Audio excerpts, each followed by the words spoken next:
Hello दोस्त, मैं प्रदीप कुमार आप सभी को इस सेशन में स्वागत करता हूँ।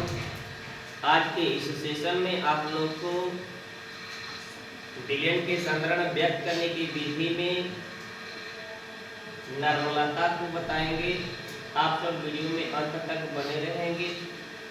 नर्मलता संबंधी जितने सवाल होंगे इस वीडियो में होगा। नर्मलता कैसे व्यक्त की जाती है, तुल्यांकों की संख्या क्या होती है, तुल्यांकी भार क्या होता है, नर्मलता और मूलता में संबंध क्या है, इन सभी तथ्यों पर मैं इस वीडियो में बात करूंगा। तो उम्मीद करता हूं कि आप सब वीडियो में अंत तक बने रहेंगे। चलते हैं, आज का टॉपिक है आप लोग का प्रकरण है नर्मलता।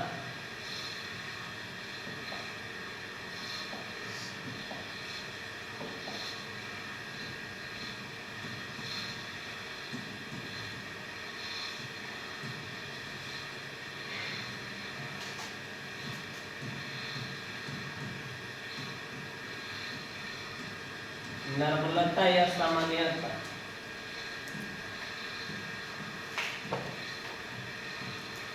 नॉर्मलिटी हेडिंग लगाएंगे आप लोग। नर्मलता या सामान्यता।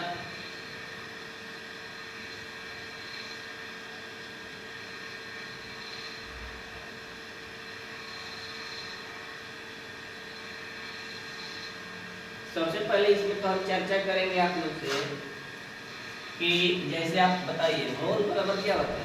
मोलों की संख्या बराबर पदार्थ की मात्रा बटा अणुआ, पदार्थ की मात्रा बटा पदार्थ की मात्रा बटा अणुआ। तो उसी तरह से तुल्यांकों की संख्या जानना है हमको। इसमें किनकी चर्चा करना है, मोल की संख्या जहाँ चल रहा था वहाँ तुल्यांक की संख्या चलेगा। किनकी संख्या, तुल्यांकों की संख्या। तो तुल्यांक की संख्या बराबर क्या होता है भाई, पदार्थों की मात्रा या पदार्थों का भार या द्रव्यमान बटा तुल्यांकी भार, विलय का। अगर विलय के निकालेंगे तो विलय का तुल्यांकी भार क्या होगा, माने जिस पदार्थ, जैसे मान लीजिए कोई यह विलय है, क्या है, ध्यान देंगे थोड़ा सा। मान लीजिए विलयन है, जैसे आप लोग मोलारता पढ़े हैं ना, ध्यान दीजिए। मोलारता कितना लीटर में था, 1 लीटर में उपस्थित विलय के मोलों की संख्या को मोलारता कहते हैं। किसी विलयन के 1 लीटर में उपस्थित विलय के मोलों की संख्या को क्या कहते हैं। उसी प्रकार से इसमें आपको बताना है तुल्यांकों की संख्या। विलय के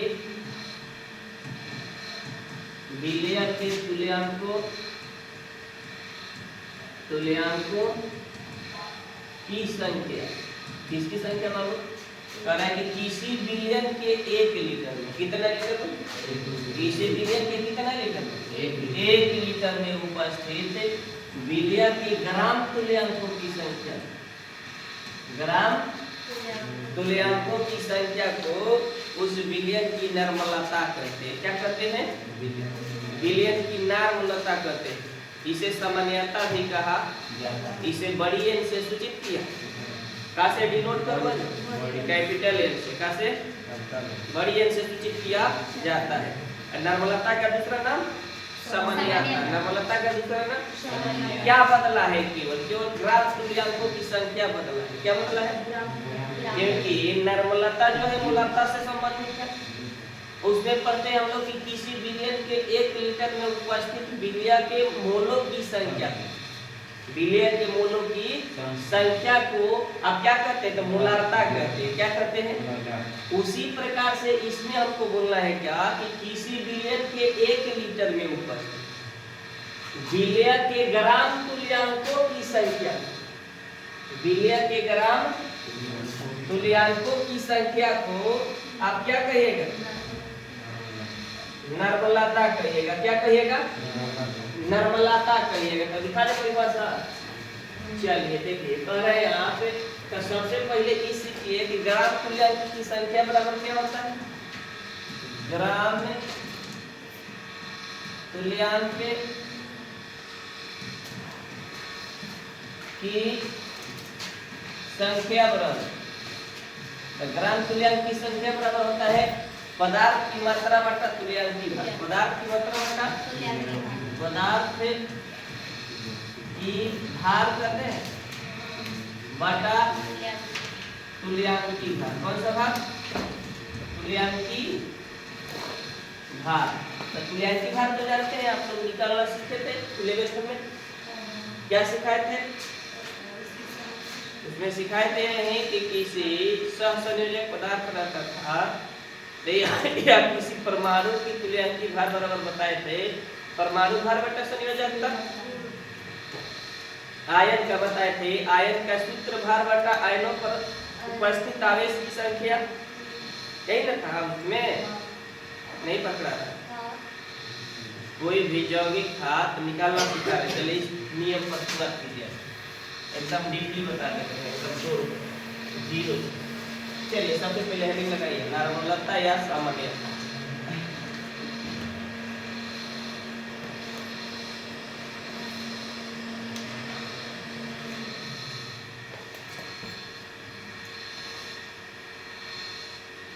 बोले लिखिए, किसी बिलियन के 1 लीटर में उपस्थित, किसी बिलियन के 1 लीटर में उपस्थित, किसी बिलियन के 1 लीटर में उपस्थित बिलिया के ग्राम तुल्यांकों की संख्या को, बिलिया के ग्राम तुल्यांकों की संख्या को, ग्राम तुल्यांकों की संख्या को नॉर्मलता कहते हैं, नॉर्मलता कहते हैं, नॉर्मलता कहते हैं। इसे सामान्यता भी कहा जाता है। इसका दूसरा नाम क्या हो जाए? दूसरा नाम क्या है? सामान्यता है, ठीक ना। दूसरा कभी पूछते नॉर्मलता ना दे करके आप लोग से क्या पूछ सकता है? सामान्यता को परिभाषित है या सामान्यता क्या है, ठीक ना। स्पष्ट हो गया। इसे कैपिटल एन से सूचित किया जाता है। इसे कहाँ से डिनोट कीजिएगा? कैपिटल एन से सूचित किया जाता है। कहाँ से दर्शाया जाता है बाबू?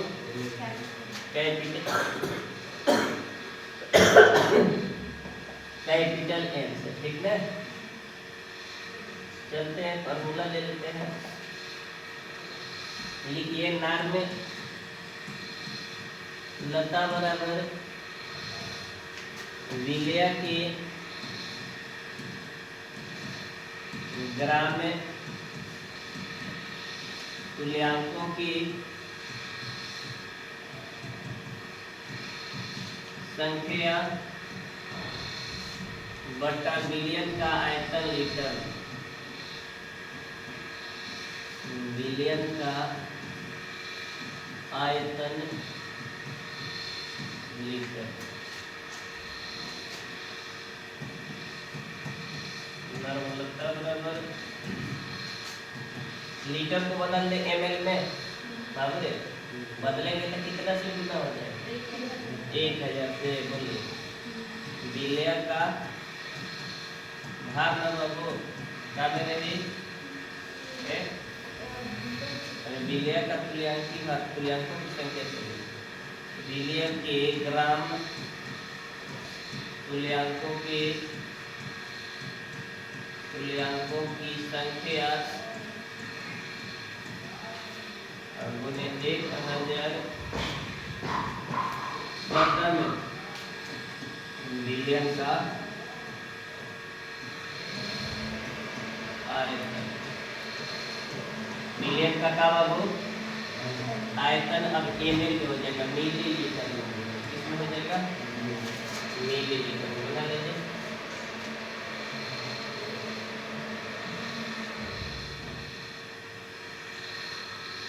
एग्जाम्पल ले लीजिएगा।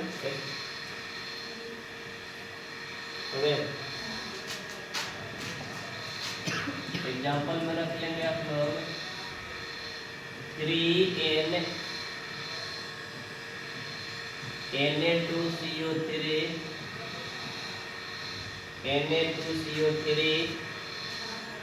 के जलीय विलयन का अर्थ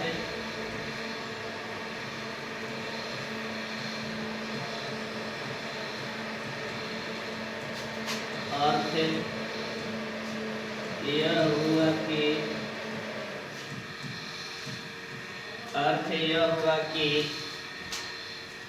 1 लीटर विलयन में 1 लीटर विलयन में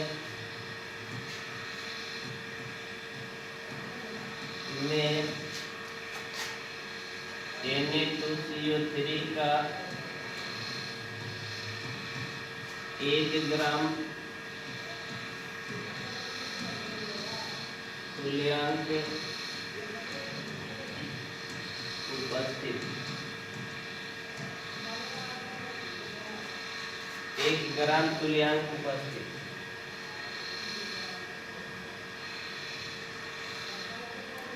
कितने ग्राम होगा? 1 ग्राम में हो 3 ग्राम ना। अरे बाबू 3 एक है, 3 ग्राम ध्यान रखना। कितने ग्राम? 3 ग्राम तुल्यांक उपस्थित। यहाँ पर ध्यान दे देना, मिस्टेक हो गया भाई, मिस्टेक। इसका अर्थ तो निकाल ले रहे हैं आसानी से आप लोग। बड़ी एम छोटी एम सबका समझ में आया है ना। छोटी एम में भी यही चले थे, इस प्रकार से एग्जाम्पल दिए थे। न्यूमेरिकल में आपको इसी तरह से तथ्य रहेगा रखा होगा। जो भी टॉपिक मिलेंगे इसी प्रकार से ना मिलेंगे जी, तब समझ में आ जाएगा ना कि बड़ी एम है तो ये क्या है, छोटी एम है तो क्या है, बड़ी एम है तो क्या है। स्पष्ट? चलिए बढ़िए, सूत्र लिखा दे और तब लाएंगे। आपको समझ में नहीं आ रहा है क्या? तुल्यांकों की संख्या नहीं आ रहा है क्या? नहीं आ रहा है? तो तुल्यांक की संख्या आपको आम्ल, भस्म, लवण सब में अलग अलग लिखा देना। नहीं बोल रहे, बोलिए कम से कम। नहीं आ रहा है तो नहीं आ रहा है, सीखने के लिए आए हैं। चलिए लिखिए, फार्मूला सब इकट्ठा करेंगे ना। चलिए फार्मूला इकट्ठा करेंगे तो आपको कितना नंबर मिलेगा? चलिए बोलिए, नार्मलता बराबर बढ़ा दे, क्या हो जाएगा? बोलिए, सीखो यहाँ से। विलय के भार ग्राम में, जैसे मोल की संख्या निकाल रहे थे ना, उसी तरह से ग्राम तुल्यांक की संख्या निकलता है। इसमें होता था विलय का भार बटा विलय का अणु भार। इसमें होगा विलय का भार बटा विलय का तुल्यांकी भार। कौन सा भार? तुल्यांकी भार। जैसे मान लीजिए आपके सामने कोई तत्व हम एल्युमिनियम रखते, क्या रखते? अब पूछे ना कि एल्युमिनियम का तुल्यांकी भार क्या होगा, तो एल्युमिनियम का परमाणु भार कितना होता है? 27। कितना होता है? कितना होता है बाबू? 27 होता है ना जी। एल्युमिनियम की परमाणु संख्या कितना? 3। इलेक्ट्रॉनिक विन्यास 2 8 3 अरे बाबा, वैलेंसी कितना है? इससे भाग दे दो 9 am। कोई दिक्कत या ग्राम प्रति मोल, ग्राम प्रति, कोई दिक्कत पढ़ाए थे फर्स्ट ईयर में, आप लोग भूल गए हैं पूरी तरह से। निकलना कोई बड़ी बात ना है। जैसे आपको देते NaOH का तुल्यांकी भार, सबसे पहले इसका बोले थे ऐसे कर लीजिएगा।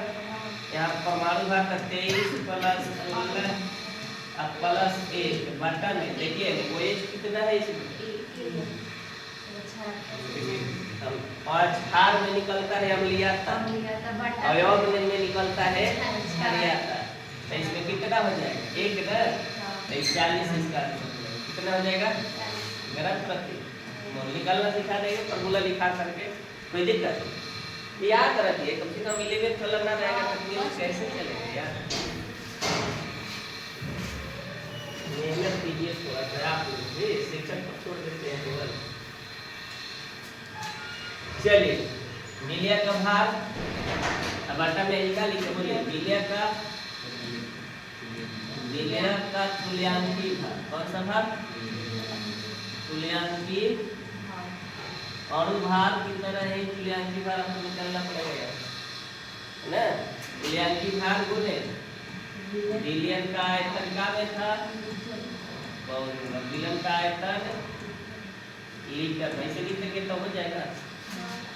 चलिए हो जाएगा, बढ़ते रहिए। नर्मलता बराबर विलय का भार, विलय का भार ग्राम में गुने 1000 नर्मा हो समूल देता है। विलय का तुल्यांकीय भार गुने विलयन का आयतन कम हो ml में, मिलीलीटर में हो।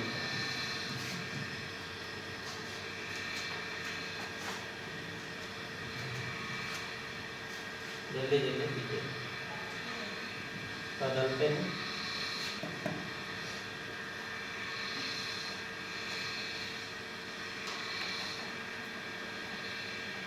बड़ा करते हैं तेज कर रहे अप्लाई कर। लीटर को ml में कीजिएगा तो 1000 क्या कर दीजिएगा, 1000 से इसमें गुना कर दिए ml का, ठीक वही फॉर्मूला है ना जस्ट। चलिए आगे बढ़ जाइए।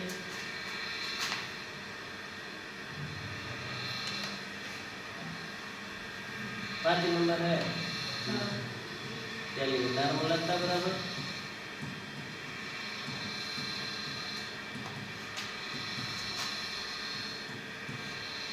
विलय का प्रतिशत भाग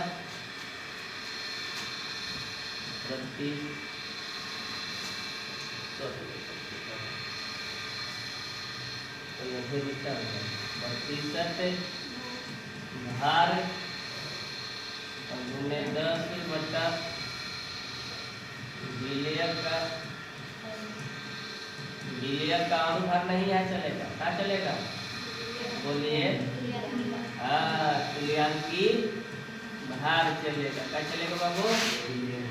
हाँ थोड़ा सा उसे दिक्कत है, खाली तुल्यांकों की संख्या यहाँ है तो वहाँ मूलों की संख्या, तो वहाँ था भार बटा विलय का भार बटा विलय का अनुभार, तो यहाँ है विलय का भार बटा विलय का तुल्यांकी भार, सेम टू सेम सब रूल लगेगा।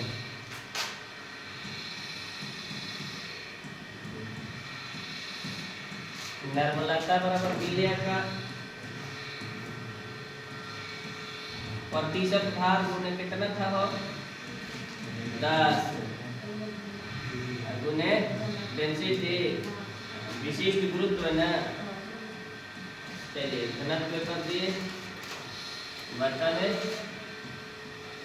विलय का तुल्यांकी भार, विलय का तुल्यांकी भार कौन सा भार बाबू, तुल्यांकी भार ले लीजिए। यही में नर्मलता बराबर नर्मलता समीकरण पढ़ा दे, N1 V1 बराबर N2 V2, जैसे M1 V1 बराबर क्या था लिख लीजिए। नर्मलता बराबर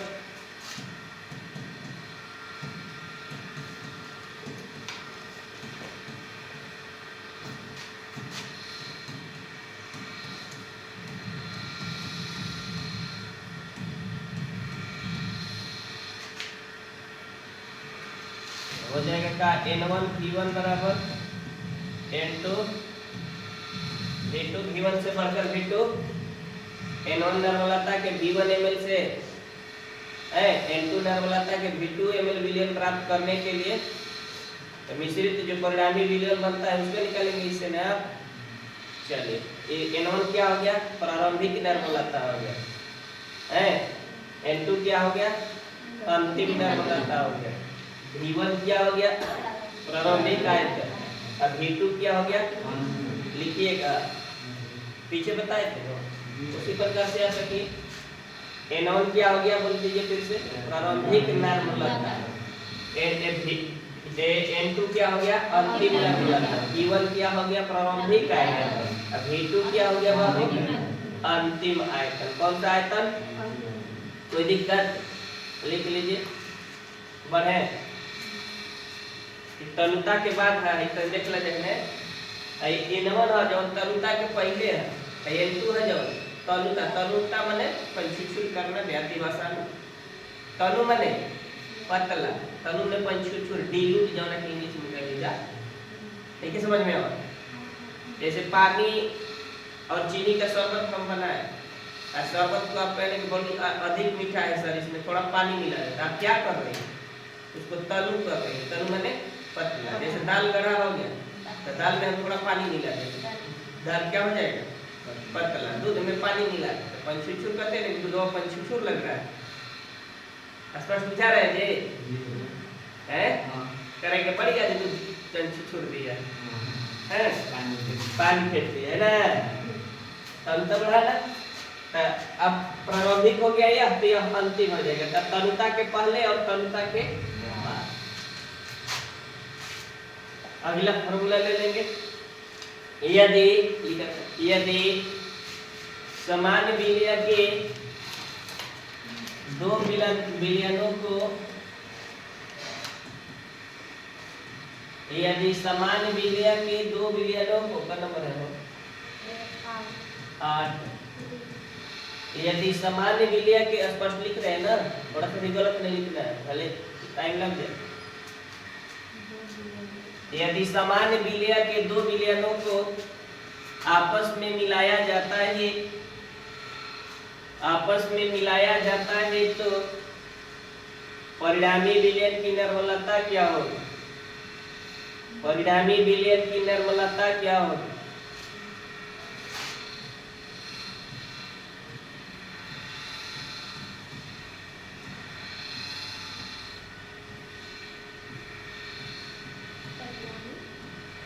परिणामी विलयन की निर्मलता क्या होगी? परिणामी विलयन की निर्मलता क्या होगी? तो क्या निकालिएगा, देख लीजिए। n बराबर क्या ले लीजिएगा? n1 v1 plus n2 v2 बटा v1 प्लस, यही निर्मलता में बताए थे, m1 v1 plus m2 v2 बटा v1 प्लस, वही तो फॉर्मूला है, खाली m की जगह पे क्या आ गया? n आ गया। चलिए बढ़ जाइए, देख लीजिए।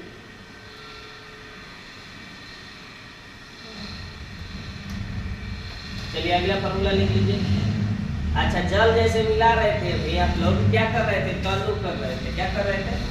अगर आपसे कोई जल का आयतन पूछे तब कैसे निकालेंगे? बढ़ जाए, चलिए लिखिए। n1 निर्मलता के, अगला 9 नंबर,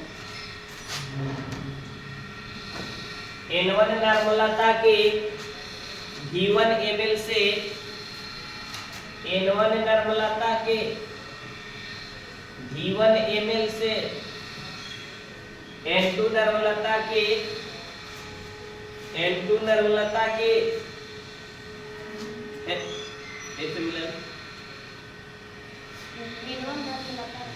v1 ml से n2 निर्मलता के विलयन प्राप्त करने के लिए, n2 निर्मलता के विलयन प्राप्त करने के लिए प्रयुक्त जल का आयतन,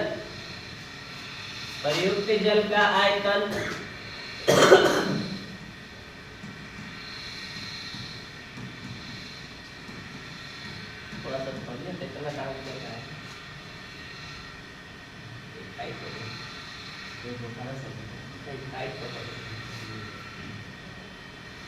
अगर प्रयुक्त जल का आयतन, वही सूत्र बोलिए, उसमें क्या बोले थे? n1 माइनस n2 बटा, बोलो भूला क्या? n2, यही ना था, n1 माइनस n2 बटा n2 गुणे v1, तो में था m1 माइनस m2 बटा m2 गुणे v1।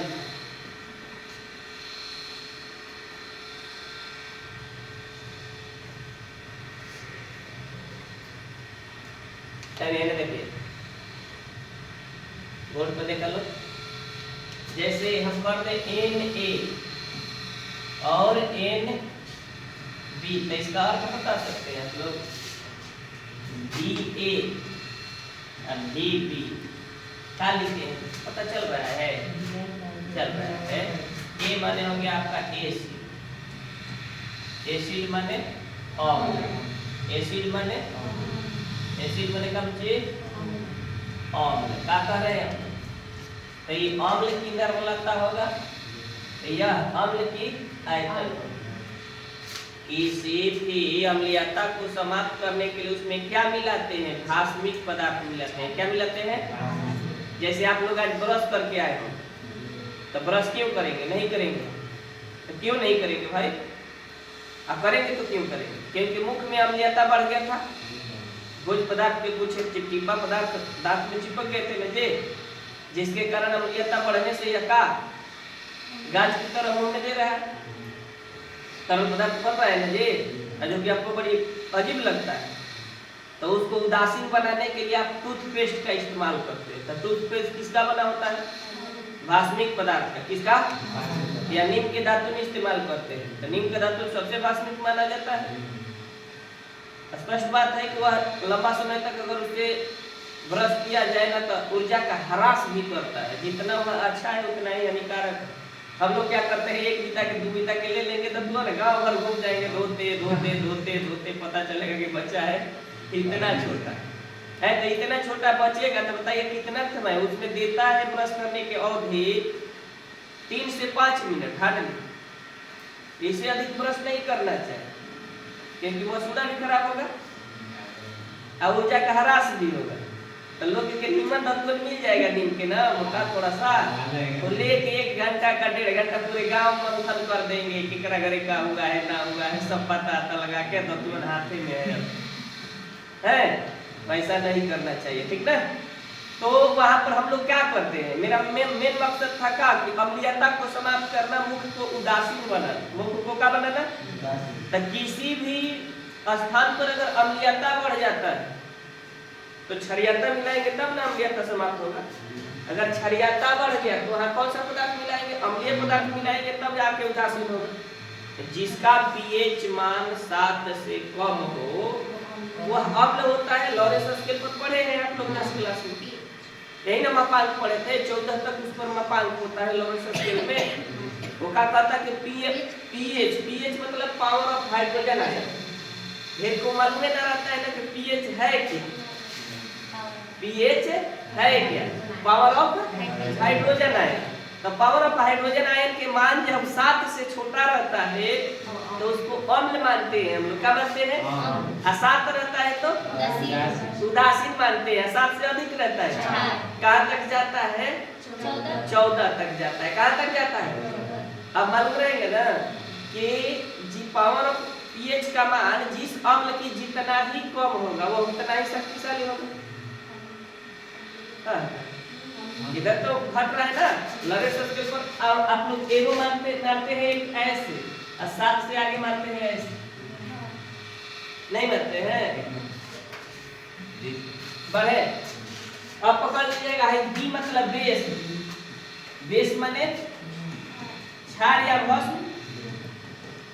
ऐसे तो भस्म के जलीय विलयन को क्षार कहते हैं, भस्म के जलीय विलयन को क्या कहते हैं?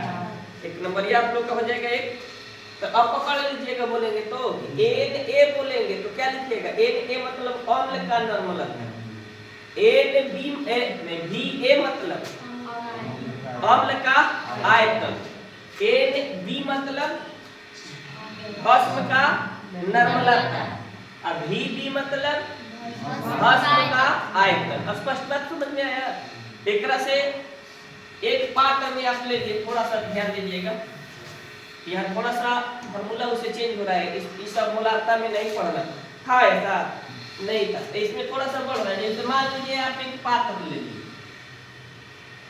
मान लीजिए पहले से इसमें आपके पास अम्ल था, क्या था? तो इसका कुछ ना कुछ नर्मलता होगा ना। तो इनकी नर्मलता को आपने क्या लिखा? Na लिखा। क्या लिखा? इनका कुछ ना कुछ पहले से आयतन था, उसको हमने क्या लिखा?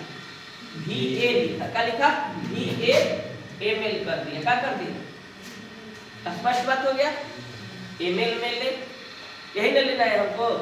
अगर मान लो इसमें हम दूसरा कोई पदार्थ मिला रहे, भस्म मिला रहे, तो इसकी नर्मलता क्या होगी? Nb हो जाएगी और उसका आयतन तो बढ़ेगा ना पहले के अपेक्षा। Nb हुआ तो Vb हो जाएगा इसका आयतन ना। ठीक, आप दोनों को एक में मिश्रित कर रहे हैं, तो मिश्रित करेंगे तो हमारे सामने 3 घटना आ सकती है। क्या आ सकती है 3 घटना, बता सकती हो आप लोग? तो लोग बता सकता है 3 घटना आएगी हमारे सामने। एक तो किया तो देखिए ध्यान से, NaVA बड़ा हो सकता है किससे?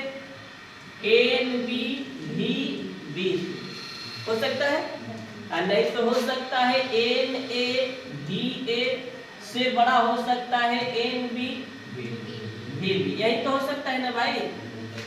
तीसरा रीजन हमारे सामने हो सकता है NaVA बराबर NbVB। यही ना 3 रीजन हमारे सामने आ रहा है। यही 3 रीजन हमको 3 फार्मूला देते हैं। अगर मान लीजिए जिनकी मात्रा अधिक है, जैसे मान लेते हैं उस विलयन में अम्ल की मात्रा अधिक हो गई तो वह अम्लीय विलयन बोलेगा। अगर क्षार की मात्रा अधिक हो गई तो कैसा विलयन बोलेगा? क्षारीय विलयन बोलेगा। कैसा विलयन बोलेगा? अगर उसमें दोनों की मात्रा सेम हो गई तो उदासीन विलयन बोलेगा। कौन सा विलयन बोलेगा? तो यहाँ से आपको 3 रीजन आती है, 3 रीजन से 3 फार्मूला आपको मिलेगा। जिसकी मात्रा उच्च होती है उसमें से निम्न मात्रा को घटाएंगे और उसके आयतन से क्या कर देंगे? भाग दे देंगे। वही फार्मूला लगाएंगे। कौन? M1V1 माइनस M1V1 माइनस वाला है ना, उसी प्रकार से इसमें चलेगा NaVA माइनस NbVB बटा VA plus VB, VA plus VB mix वाला। बस समझ रहे हैं? तो इसमें यही देखना है कि कौन उच्च है। अगर अम्लीय विलयन है अम्ल में से घटेगा, क्षारीय विलयन है तो क्षार में से घटेगा। स्पष्ट बात हो गया? बढ़ जाए, लिख लीजिए। उदासीन है तो फार्मूला तो हमें बदले नहीं करेगा। उदासीन है जब दोनों सेम है तो किसमें से घटाइएगा? किसी में से नहीं। तो 2 फार्मूला यहाँ देंगे हम। कब फार्मूला देंगे? एक अम्लीय विलयन के लिए, एक क्षारीय विलयन। उदासीन तो सेम टू सेम रहेगा, उलट जाएगा वही वाला N1V1 N2V2 बटा V1 प्लस, ठीक ना? लेकिन इसमें नहीं लगेगा, लिख लीजिए। जब Na, अब Na लिख रहे हैं तो समझ में आ रहा है ना? N बड़ी देना है, A बेस में लिखना है, पावर में नहीं, बेस में। बेस मतलब यह था ना आधार में। Na नर्मलता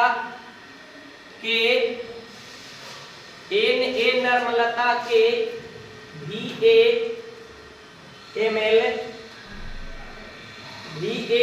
अम्ल को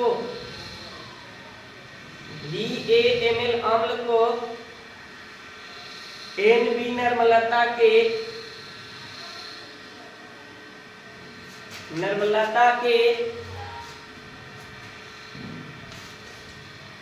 लिखे VB ml क्षार के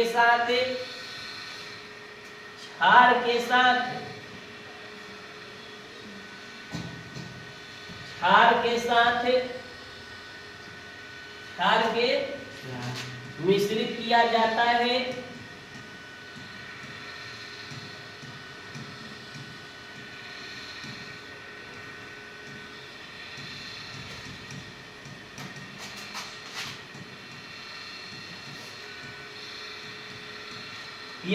है तो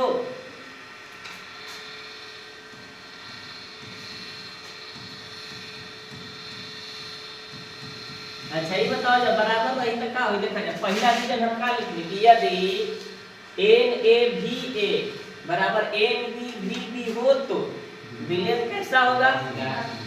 उदासीन होगा। अच्छा चलिए दूसरा बता दीजिए आप लोग।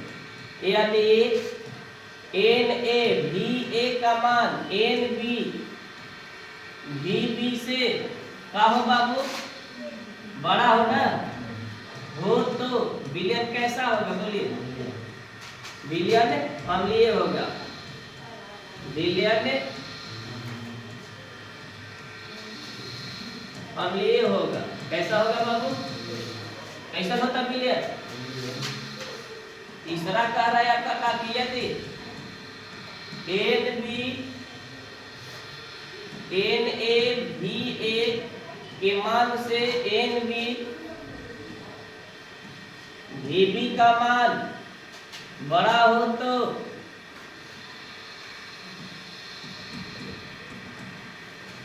विलयन कैसा होगा? विलयन क्षारीय होगा। तीन को रीजन हो रहा है। यहाँ दो फार्मूला मिला आप लोग को।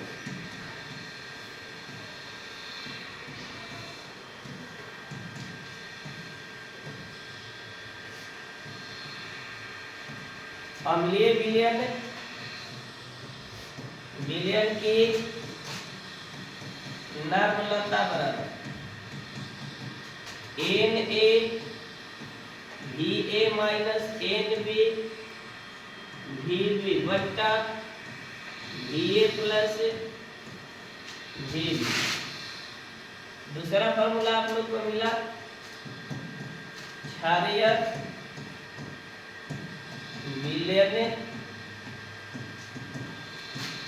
की नर्मलता बराबर क्षारीय विलयन की नर्मलता। ठीक इसको उलट दीजिएगा, इधर कर दीजिएगा, इसको उधर कर दीजिएगा तो हो जाएगा एन बी भी बी माइनस एन ए भी ए बट्टा भी ए प्लस भी बी। मेरे बाबू